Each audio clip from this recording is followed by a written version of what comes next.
All right, happy Thursday. So I'm going to take this Digitrax DH126P and I'm going to hardwire it into this Atlas Roco model. This model differs from last week's that just has dual flywheels. I think this is more of a 90s, maybe a late 80s, 90s model. Actually, probably 80s, mid 80s, because it doesn't have the brass flywheels. But this one here, I don't even think it was ever ran. The wheels are super clean, and it's probably new in the box. Yeah, it's the Atlas made in Austria. So what I'm going to do is I'm going to install this Digitrax in. This 126P is an upgrade from, I think, the 126. It has a little plug on the back so you can plug in a current keeper. What I'm going to do is cut this off right about here. Well, probably about back here because I don't need that much wire. And then I'll go through and I'll tin the edges of the wire, and then I'll solder everything in. Probably put a piece of double-sided tape on the top of the motor. Mount this about like this, and then I'll give it a test before I put any headlights or anything like that in there. I think that's about it. I think you've seen me tin wire before, so I'm not going to record all that. I've already cut and tinned these wires. Matter of fact, I got some extra length on there just in case, and I might even cut them down. I need to see if I got enough shrink wrap. I think I do. Normally, I like to use the appropriate NMRA approved colors for the install, but I'm not going to do it on this one. I'm not going to change any of these out for red or anything else, and we're just going to go with it from there. So keep watching. All right, if you remember, I said I got this piece of 2x6 that I glued a bunch of clothespins to, and this is what I do. So I got the harness here, and I got it pinched between a clothespin that I glued some railroad ties in, some scale ties in, so it gives a wider bite, if you would, and it holds these wires perfectly in place when pinched in another clothespin back here, so that I can get to it with my soldering gun. So just thought I'd show you that. You can make your own little contraption like this. It's just heavy enough where it doesn't move around a lot when you're touching it, and it holds everything in place. So that's your pro tip. No charge for that either. Hey, one thing to remember when you're soldering your wires together, if you're going to put shrink wrap on there or shrink tubing on there, put it on before you solder your wires. Ask me how I know, as quite a few times I got all wrapped up in the I don't know, the tediousness of soldering, and I had to go back and unsolder just to put the shrink wrap back on. So make sure you do that. One thing I did do on this one, I did shorten up the longer wires by about 1.5 inches. They're still pretty long. There's still plenty there to work with, and everything should, everything should tuck in underneath the shell just fine. All right, so the red wire goes to the right side. Make sure you got them correct. Black wire goes to the left side, which is this black wire here. Gray wire to the harness goes to the negative lead. Orange wire goes to the positive lead.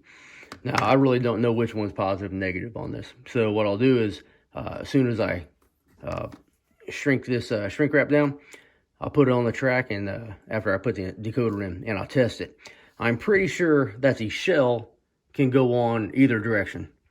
So whichever way it goes forward, I'll put a little green dot over here so I know which is the front, and then I'll test fit the shell, and then I'll go through and I'll start messing with the headlights. Because the headlights, the blue, white, and the yellow. If I remember right, blue and white are the front headlight, blue and yellow, because blue is the common if I remember correctly.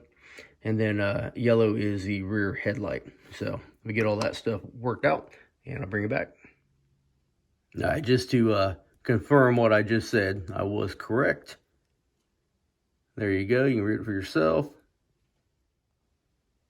So I just put it on the track, and forward is to the left side. That's where I put the. That's why I put the green dot on there. And that's just something that I do just so I know that that is the front no matter what I'm doing. So the gray wire does go to the left side of the motor. The orange wire does go to the right side of the motor. So now you know. I'll go ahead and pull out some LEDs and start working on the headlights. And that'll be that. Okay, I did a couple of tests with an LED hooked up. And I had two different LEDs. I had this one that came out of a locomotive already that I recycled, and it did not work. So I double checked the instructions, and you know, some LEDs will need a resistor. So I grabbed this one here that had a resistor, did about 30 seconds of work, and then soldered it in there, and it works. So with this Digitrack 126P, you absolutely need a resistor. I got a ton of them, so I'm going to use a small resistor on this one, and then hook it all up. And then while putting this one together, that's exactly what the problem is with this locomotive I did for Dwight about 3 or 4 years ago. It might have even been longer than that, but this was my first decoder install, and I did not put a resistor on the LED. So I'll cut into that, put a resistor in there, and hopefully we got a headlight for his Milwaukee Racine and Troy SC40-2. So hang out. All right, take 2 of this segment. Now you're probably wondering why take 2, right? Well, because I hit the little red button to start recording, and evidently it just did not. So I talked for about 5 minutes about nothing, and then looked down, and so you got the benefit of this one. So what I've done is I put the headlight, I taped it in up here. This headlight here I will run this underneath of this piece of plastic right here, and it'll just stick out like right in here.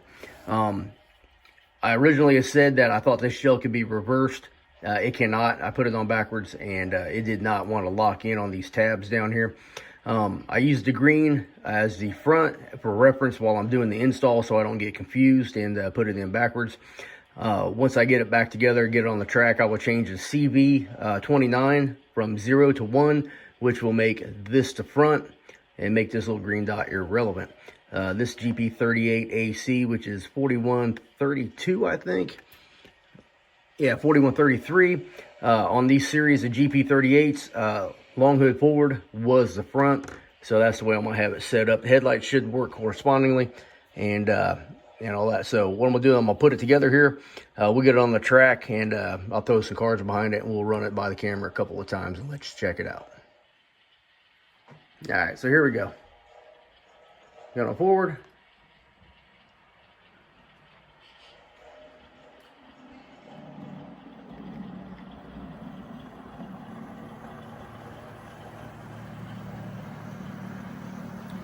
It looks pretty good. Runs pretty smooth for an old Atlas. An old locomotive. So I'm going to say this one is a win. My other one that I did last week, or whatever it was a loss. But I learned a lesson. I think that road slug looks pretty good behind there too. That is a 3D printed kit that I picked up someplace. That I'm going to build for my friend Greg. I've been working on it for a while.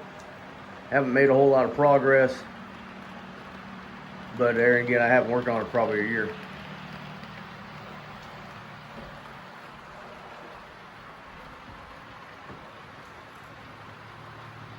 I'm holding this camera left-handed, so you got to bear with me. I think it's got a hold of about 50 cars. These are pretty light. And that's that. So I thank you all for watching this video. I hope it helps you make a decision on whether to install DCC in one of these older locomotives. If you got any questions, feel free to ask them.